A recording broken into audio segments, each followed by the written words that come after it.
नमस्कार, मैं राशि। आप देख रहे हैं नेशनल भारत न्यूज और आइए नजर डालते हैं अब तक की कुछ बड़ी खबरों की ओर। देश के गृह मंत्री अमित शाह पहुंचे सेल्यूलर जेल।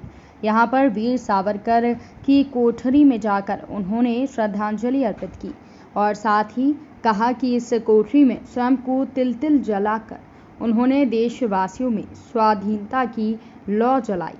उनके त्याग और संघर्ष की ये तपोभूमि हर देशभक्त के लिए पुण्य तीर्थ स्थल है। यहाँ आकर देशभक्ति की भावना और प्रचंड होती है। साथ ही शाह ने ये भी कहा कि अपने साहस और देशभक्ति से सचिंद्र नाथ सान्याल ने वीर क्रांतिकारियों को एक नई पौध तैयार कर स्वतंत्रता आंदोलन को नई दिशा और धार देने का काम किया। आज़ादी के लिए उनके त्याग, तप, संघर्ष और बलिदान का गवाह सेल्यूलर जेल की कोठरी को उनके नाम पर समर्पित कर उन्हें श्रद्धांजलि देकर नमन किया। आगे क्या कुछ कहा देश के गृह मंत्री ने, सुने इस रिपोर्ट में। भारत माता की मंच पर उपस्थित देवेंद्र कुमार जोशी जी, मंच के सामने बैठे हुए अंडमान निकोबार के सांसद महोदय, भारतीय जनता पार्टी के अध्यक्ष महोदय, गृह विभाग और यहाँ के प्रशासन के सभी वरिष्ठ अधिकारीगण और आज इस कार्यक्रम में उपस्थित प्यारे भाई और बहनों, आज दूसरी बार मेरे जीवन में मुझे आजादी के तीर्थ स्थल पर आने का मौका मिला है। मैं जब जब यहां आता हूं एक नई ऊर्जा और प्रेरणा प्राप्त कर कर वापिस जाता हूं, क्योंकि ये वो जगह है जहां पर अनेक नामी अनामी स्वतंत्र सेनानियों ने अमानवीय टॉर्चर सहा है, अपना सर्वस्व बलिदान किया है और कठोर से कठोर हृदय के संकल्पवान व्यक्ति को तोड़ दे इस प्रकार की सभी यातनाओं को सहने के बावजूद भी जाते वक्त भी वंदे मातरम और भारत माता के जय घोष के साथ वो वापिस। देश भर के लोगों के लिए अंग्रेजों ने बनाई हुई सेल्यूलर जेल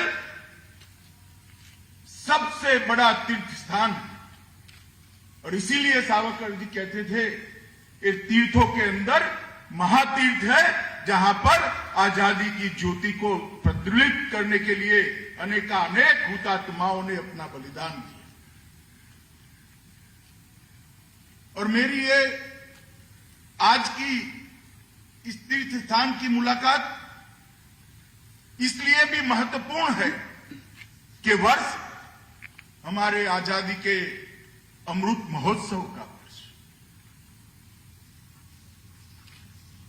आजादी के संग्राम से प्रेरणा लेकर फिर से एक बार अपने आप को देश के लिए समर्पित करने का वर्ष और अमृत महोत्सव के मौके पर जब आजादी के 100 साल पूरे होंगे, सदी पूरी होगी, तब भारत कैसा महान होगा इसका संकल्प लेने का वर्ष। और इसीलिए देश के प्रधानमंत्री श्री नरेंद्र मोदी जी ने इस वर्ष को बहुत उत्साह के साथ आजादी के अमृत वर्ष के रूप में मनाने का निर्णय किया है और पूरे देश की जनता इस फैसले से न केवल खुश है, अपना सहभागिता देने के लिए उत्साहित भी है। और आज स्वतंत्रता आंदोलन की तपोस्थली पर, संकल्प स्थली पर जब मैं आया हूं, तब सबसे पहले अनेक 1000 से ज्यादा स्वतंत्र सेनानियों के बलिदान और उनके संकल्प को बहुत सम्मान के साथ नमन कर कर मेरी बात की मैं शुरुआत करना चाहता हूं। मित्रों, आज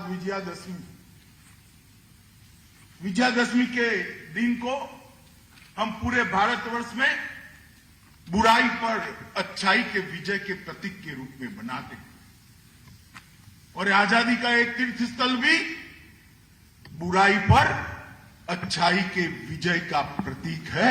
यहीं पर एक संकल्प लिया गया था, भारत देश को, भारत माता को कोई गुलाम नहीं रख सकता। कितना भी ताकतवर शासन हो, उनको कोई अधिकार नहीं है इस महान देश पर शासन करने का। हम स्वतंत्र होंगे और अपनी विजय का हम खुद लेंगे। और आज देखिए, आजाद हुए 75 साल हो गए और मोदी जी के नेतृत्व में भारत ने दुनिया के अंदर अपना स्थान प्रथम पंक्ति के डेमोक्रेटिक कंट्री के नाते प्रस्थापित किया है। मुझे लगता है आज जहां पर भी ये सारे हुतात्माओं की जहां पर भी उपस्थिति होगी, इनके मन को सुकून और शांति का अनुभव होता है। क्योंकि अब जो रास्ता मोदी जी के नेतृत्व में भारत ने आगे बढ़ाया है, जिस रास्ते पर चलने का निर्णय किया है और जिस रास्ते पर 7 साल के अंदर एक बहुत लंबी मजल हम काट कर यहां खड़े हैं, वो पीछे मुड़ने का रास्ता नहीं है, आगे बढ़ने का रास्ता है। और सावरकर और सन्याल जैसे, भाई परमानंद जैसे वीर स्वतंत्र सेनानियों की संकल्पना का भारत बनाने का रास्ता है। इसलिए मुझे आज यहां आकर बहुत बहुत आनंद भी होता है और बहुत उष्मा भी मैं महसूस करता हूं। आज स्वतंत्र वीर सचिन सन्याल की कोठरी में जाकर उनके चित्र पर माल्यार्पण किया। मेरे जैसे व्यक्ति के लिए भाव विभोर होने वाला क्षण। शायद ये सभी स्वतंत्र सेनानियों में सचिन सन्याल जी एक ही व्यक्ति थे जिनको 2 बार काला पानी में लाया गया था और 2 बार सजा हुई थी। और पश्चिम बंगाल का हमारे स्वतंत्रता के संग्राम में बहुत बड़ा विशिष्ट योगदान रहा। मैं जब यहां आता था तो 1938 तक के सारे स्वतंत्र सेनानियों को जिनको यहां लाया गया, उनकी सूची बड़े सम्मान के साथ यहां बनाई है, उसको देखा। बंगाल को ही ये गौरव प्राप्त है कि सबसे ज्यादा स्वतंत्र सेनानी बंगाल और पंजाब से यहां गए। और ये पूरे देश के लिए गौरव की बात है कि सचिन सन्याल इतनी यातनाएं सहन करने के बाद जब वापिस गए, फिर भी इन्होंने अंग्रेजों के खिलाफ संघर्ष नहीं रोका और मां भारती को गुलामी की जंजीरों से स्वतंत्र कराने का अपना अभियान भी नहीं रोका। फिर से आना पड़ा, परंतु वो अभियान उन्होंने चालू किया। ये पुण्यात्माओं का मैं आज यहां पर आशीर्वाद भी मांगता हूं और उनसे प्रेरणा भी प्राप्त कर फिर से एक बार अपने आप को महान भारत के संकल्प के लिए मैं समर्पित करता हूं। मित्रों, आज जब हम यहां बैठे हैं, वीर सावरकर को याद करे बगैर कैसे जा सकते। सेल्यूलर जेल को सावर जी के मनोभाव से तीर्थ स्थान बनाने का काम सावरकर जी ने करा। उन्होंने पूरी दुनिया में एक संदेश दिया कि कितने भी जुर्म कर लो, कितनी भी यातनाएं दे दो, कितने भी अमानवीय बर्ताव कर लो, मगर मेरे अधिकार को आप रोक नहीं सकते और मेरे देश को स्वतंत्र करने का मेरा अधिकार है। ये जन्मसिद्ध अधिकार है। इसकी सिद्धि यहां वीर सावरकर ने करी। आज मैं उनको जहां रखा था वहां पर भी जाकर आया। इसके सामने ही फांसी घर, इसके सामने ही कोलू के अंदर बैल की जगह हमारे स्वतंत्र सेनानियों को जोड़कर तेल निकालने वाली स्थली भी उसके सामने। उसके सामने ही पूरी बेड़ियों की जंजीरों में रोककर बांधकर कोड़े से देने की सजा का स्थल भी। न जाने 10 साल के अंदर सावरकर जी ने कितने कितने अत्याचारों का यहां अनुभव किया होगा और 10 साल के अंदर सावरकर जी ने कितने फांसी पर चढ़ते हुए वीर स्वतंत्र सेनानियों का अंतर्नाद भी सुना और फिर भी दृढ़ता के साथ वीर सावरकर स्वतंत्रता संग्राम के जुड़े। मित्रों, वीर सावरकर को वीर की उपाधि कोई सरकार ने नहीं, कोई प्रशासन ने नहीं दी। 130 करोड़ की जनता ने मन से सावरकर जी के आगे वीर शब्द को जोड़ा है। वो उनके पराक्रम और उनकी देशभक्ति को एक्नोलेज करने के, अनुमोदन करने के लिए जोड़ा है। आज कुछ लोग सावरकर जी के जीवन पर सवाल उठा रहे हैं। बड़ा दुख होता है, दर्द होता है, वेदना होता है कि जिस व्यक्ति को एक ही जीवन में 2 जन्म टिप की सजा हुई, उस व्यक्ति की देशभक्ति पर आप सवाल उठा रहे हैं। जिस व्यक्ति ने कई किलोमीटर दूर स्टीमर से छलांग लगाकर भारत के लिए लड़ने का फैसला किया, फ्रांस की धरती पर जाने का फैसला किया, उस व्यक्ति की वीरता पर आप प्रश्न चिन्ह उठा रहे हैं। जो कोल्लू का बैल बनकर 30 पाउंड तेल निकालने की सजा झेलता रहा, उस व्यक्ति की देशभक्ति पर आप सवाल उठा रहे हैं। अरे शर्म करो भाई। एक बार यहां आकर ये तीर्थ स्थान की मुलाकात ले लो तो मन में से सारी शंकाओं का निर्मूलन हो। मैं पहले आया था तब भी स्वतंत्र सेनानियों के स्मृति में यहां एक अमर ज्योत सुनी जो 24 घंटा 365 दिन पूरे भारतवर्ष को प्रेरणा देती है। उस पर भी वीर सावरकर का नाम था, उसको उखाड़ दिया गया था। मगर उखाड़ने वालों का समय लंबा नहीं होता है। आज गौरव के साथ वहां पर फिर से वीर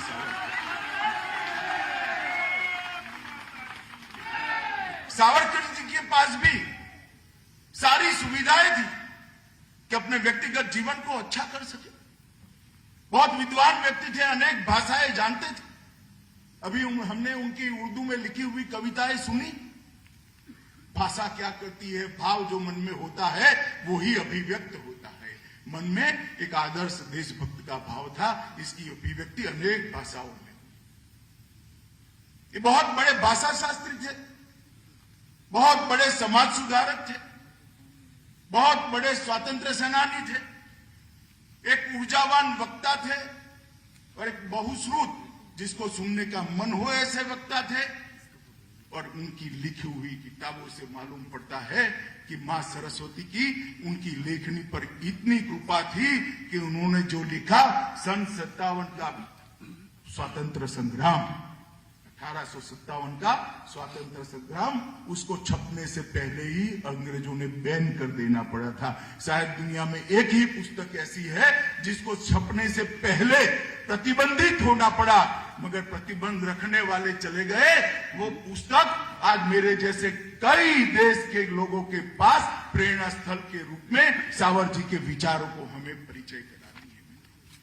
इतना बड़ा विचारक, इतना बड़ा साहित्यकार, इतनी वीरता कि एक ही जीवन में 2 काला पानी की सजा हो और उसके लिए हम विवाद खड़ा करें। मगर विवाद सावरकर जी के लिए नहीं होता है, क्योंकि देश की जनता ने अपने मन से अति सम्मान के साथ, अति श्रद्धा के साथ उनके नाम के सामने वीर जोड़ा है, उसको कोई मिटा नहीं सकता। और उनके जीवन की देश के प्रति समर्पण और देशभक्ति की उत्कृष्ट भावना का उदाहरण है। जब उनका शरीर काम नहीं कर सकता था, हमने देखे ढेर सारे लोगों को जीवन जीने का मोह बड़ा होता है। सावरकर जी के जीवन में एक ऐसा समय आया कि शरीर काम नहीं करता।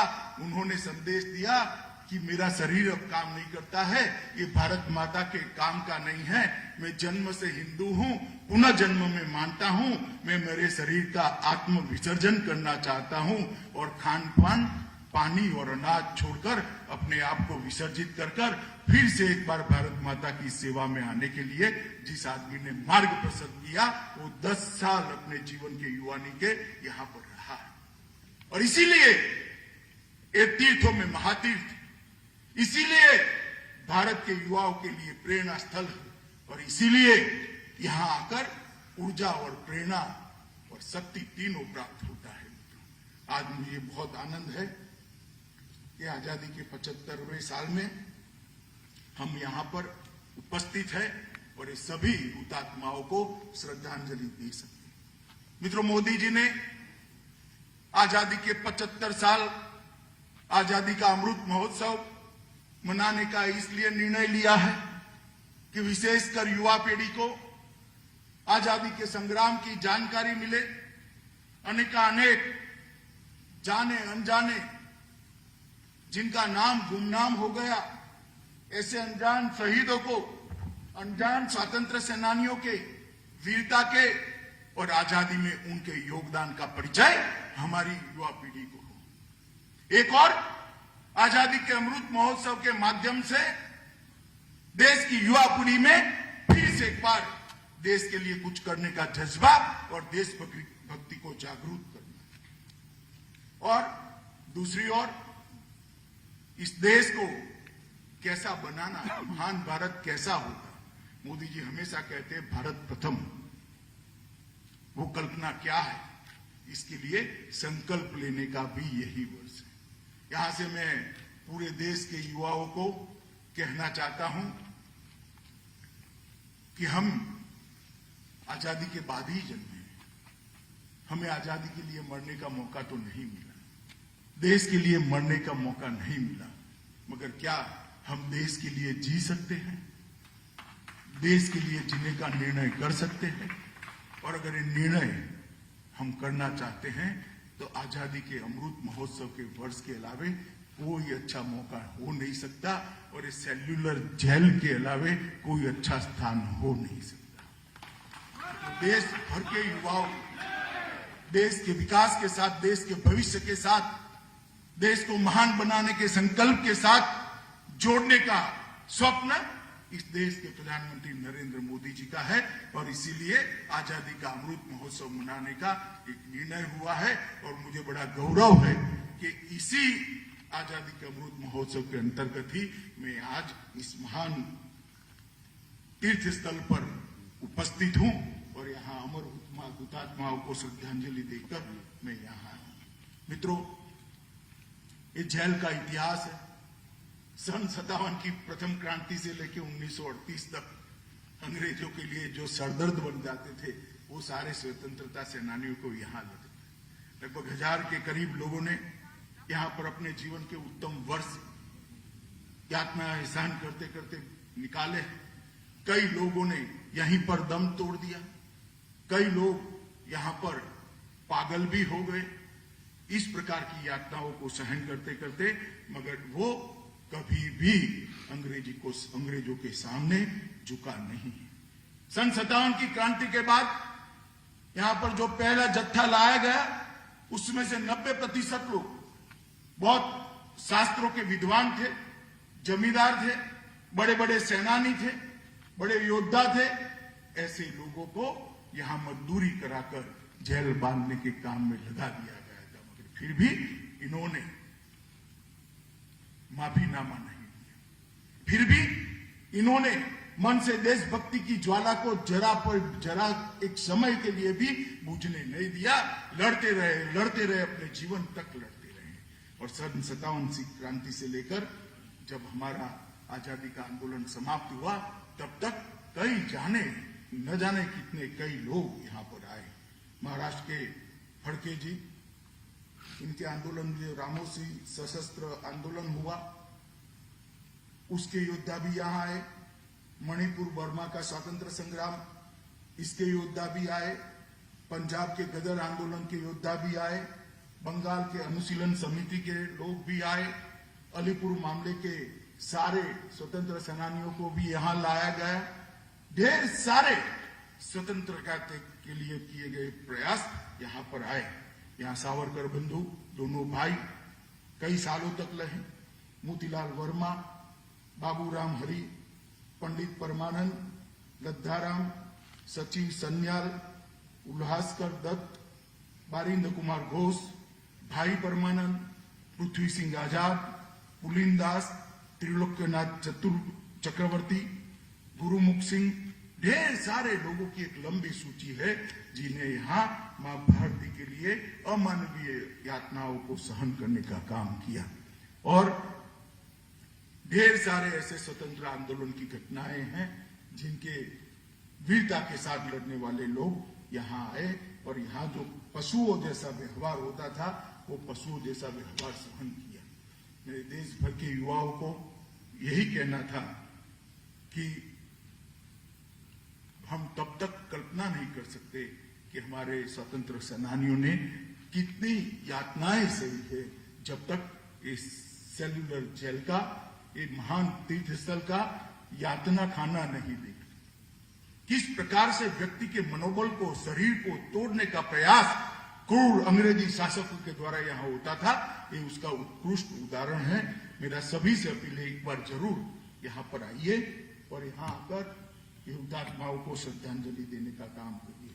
यहाँ वीर सावरकर ने अनेक रचनाएं की और जो रचनाएं आज भी देश भर के युवाओं को देशभक्ति की और राष्ट्र के सर्जन की प्रेरणा देती है।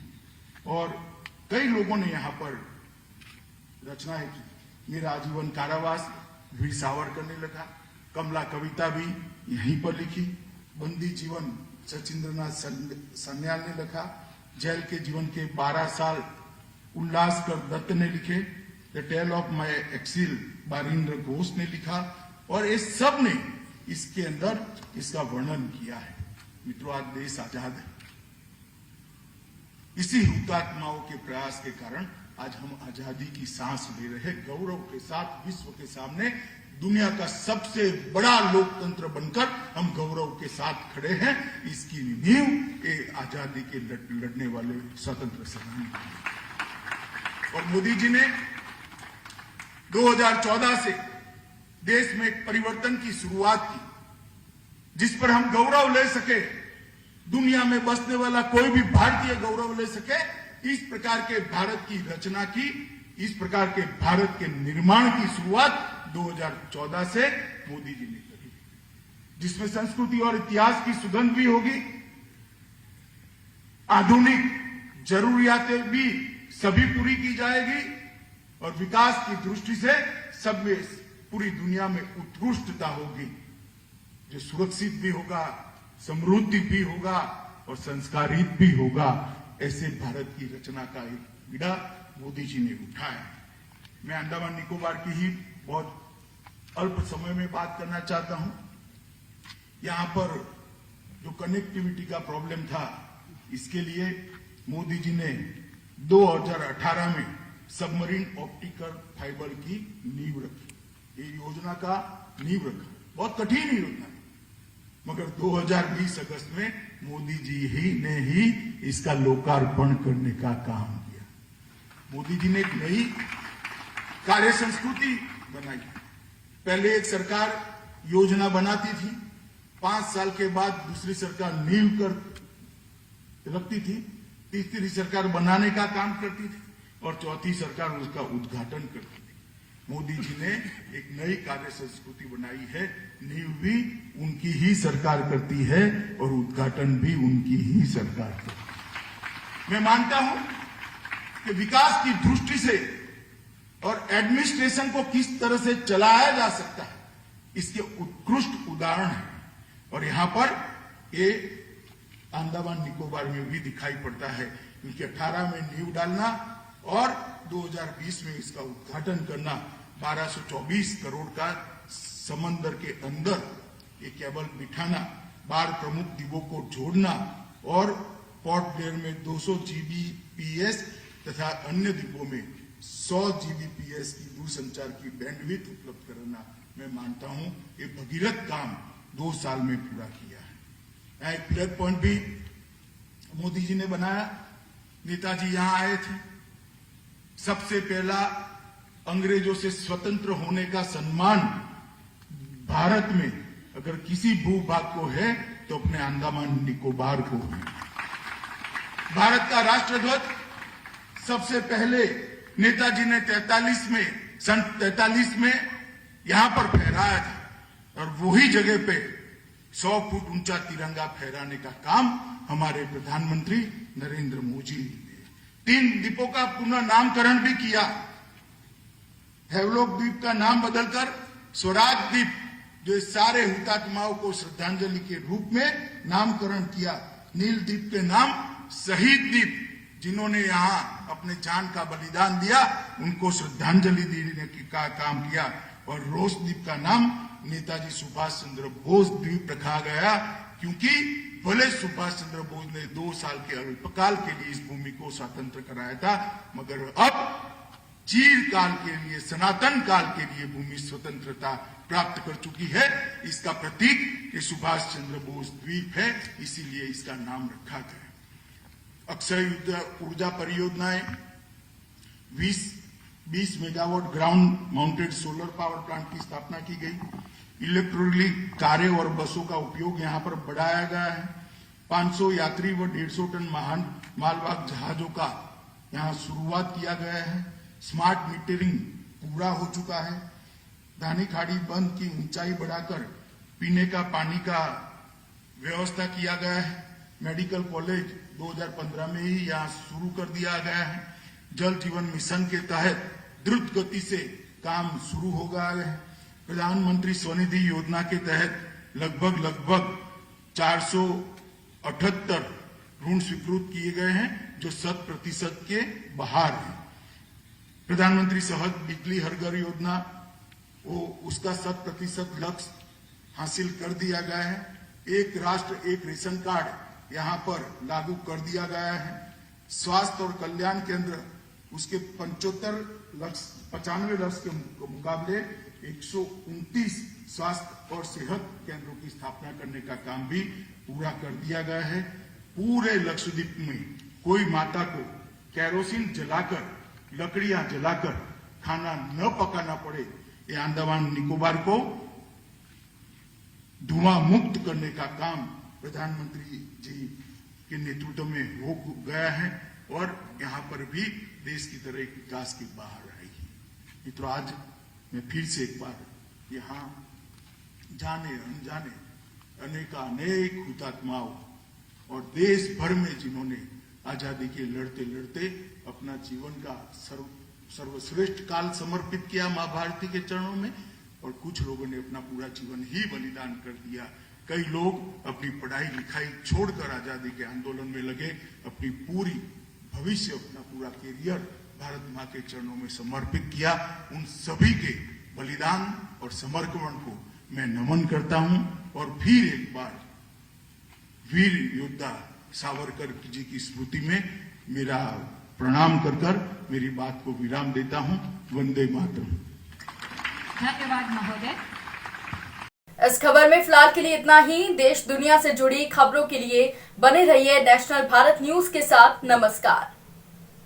अगर आपने अभी तक हमारे चैनल को सब्सक्राइब नहीं किया है तो जल्दी से सब्सक्राइब करें और बेल आइकन को दबाना बिल्कुल ना भूलें। हर पल मस्ती और रंगीन विद सतमोला नमकीन, इससे बेटर है नथिंग। सतमोला नमकीन डिफरेंट टेस्ट है बेमिसाल, पनीर भुजिया भी कमाल, इसके टेस्ट के सब शौकीन। हाँ, सतमोला नमकीन। सतमोला स्वीट्स एंड नमकीन, इससे बेटर है नथिंग। हाँ, सतमोला नमकीन।